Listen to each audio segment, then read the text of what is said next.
Hi, I'm Gary Johnson, Provost at Lenore-Rhine University. I've been here for about 2 years, and prior to that, I was a faculty member for a number of years in an English department. I have a PhD in comparative literature from the University of North Carolina, Chapel Hill. And within the world of literature, I was particularly interested in narrative theory. And as a subset of that, I looked very closely at allegory. So that's going to inform a little bit of what we talk about today. This is week 4 of our COVID-19 course, and I'm happy to have you here with us. We will take a little bit of a different turn this week, moving into the world of literature.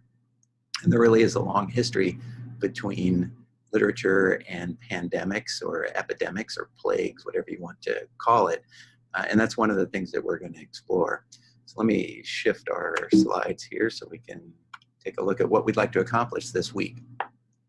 By the end of the week, I hope you will have a basic understanding of the history of literature and pandemics. As I mentioned, there is a connection here that dates back many, many centuries. And so we'll touch very briefly on that. There's no way we'll be able to cover everything, but you will at least leave, I hope, with some understanding of this, as well as some possible reading for the future if you have that interest.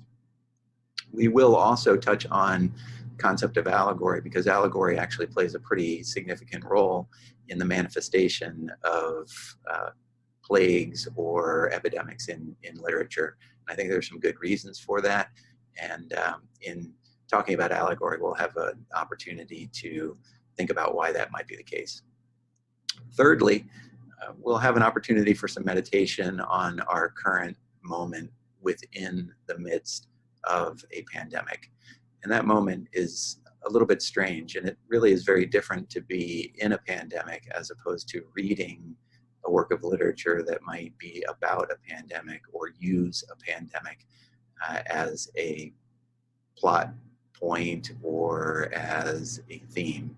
So I think it's important to split those two apart a little bit and think about where we are right now and how that's impacting us, how we feel about things, as opposed to simply what it might look like in a work of literature.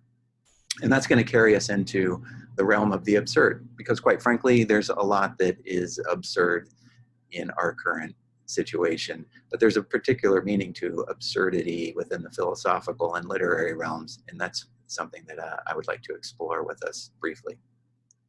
And finally, we'll have an understanding of why I have a pair of socks that read, "Hell is other people."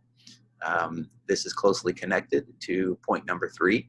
I did find these socks out with the family a year or so ago, and we bought them more as a joke because I have a daughter who sometimes gets annoyed when other people don't share her particular opinions or her desire to do certain things. So we started as a family repeating the phrase that hell is other people. It's actually a little bit of a perversion of the meaning that we'll talk about here later in this presentation. Nevertheless, I think it has some relevance to our current situation, particularly as we are, many of us, confined with a very small group of people. Probably not too hard to imagine how you can make that jump to hell is other people. But we will hopefully leave with a more philosophical understanding of that phrase when we are done.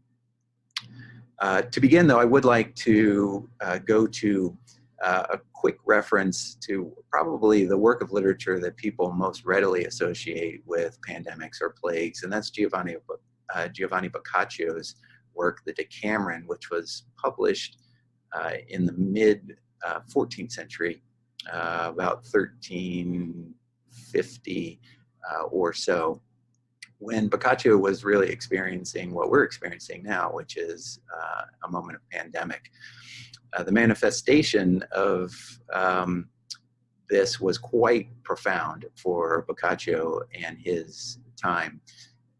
His Florence in Italy saw approximately 70% of the people die from the bubonic plague, or the Black Death, which is what we're talking about here.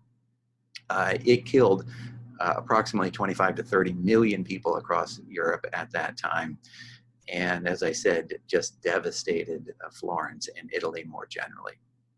The Decameron itself as a work of literature is what we might call escapist literature, because it is not focused on a realistic detailing of what the Black Death did to people or how it came to be. It rather, the Decameron, that is an excuse for people to tell stories. Boccaccio has 10 people, 7 women and 3 men, escape the city of Florence into the countryside in order to try to create a better situation for themselves. And as a way to pass the time in that situation, over the course of 10 days, each of the 10 characters is assigned to tell one story. So that produces at the end 100 stories, which partly explains the title of the work, the Decameron. But Boccaccio, as I said, did not use this work as a way to detail the horror necessarily of the bubonic plague, but rather as a means of presenting funny, clever, even sexy tales, the kind of thing that might take your mind off of a pandemic or a plague. So if any of us is tempted by the Real Housewives of whatever, we can probably appreciate what Boccaccio was going for with the Decameron, really a way to think about things outside of the horrors and the devastation that were being wreaked upon his society at that time. As you might imagine, our current situation has gotten a lot of people thinking about literary representations of plagues or pandemics, and that's for good reason, because this is something that I think can bring us together. It's something that we can share. It's a way to understand things, but also a way potentially to escape things. So with that in mind, I would invite you to listen to the short piece from NPR that aired recently in the midst of our current pandemic. And after that, we will return and look a little bit more deeply into the history of literature and pandemics before moving on to allegory. So I will see you here after the NPR piece.